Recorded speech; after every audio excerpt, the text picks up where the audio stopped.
Okay, this plant here is called Oxeye Daisy, and we've got the flower heads and the leaf to talk about.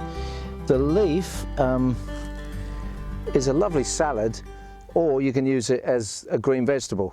So it's quite sweet and herby, and with a nice texture too.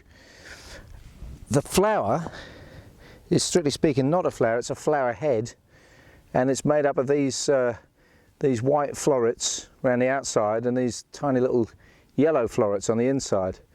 And if we had super magnification you could see, but they have all the bits like anthers and stamens that enable the plant to be fertilised and form seeds. Each one of these would form an individual seed, as with the little ones in the middle.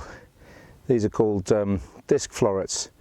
So the nice thing you can do with that is you can just break the flower up. It does have some good flavour, but it's a bit of a mouthful on its own.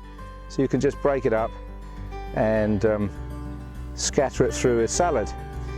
But the other thing you can do with this is you can make a cream out of it for medicinal purposes. It actually contains the same active constituents as arnica, so you can make a bruise cream out of it, or you can dry the flowers and use them as a tea.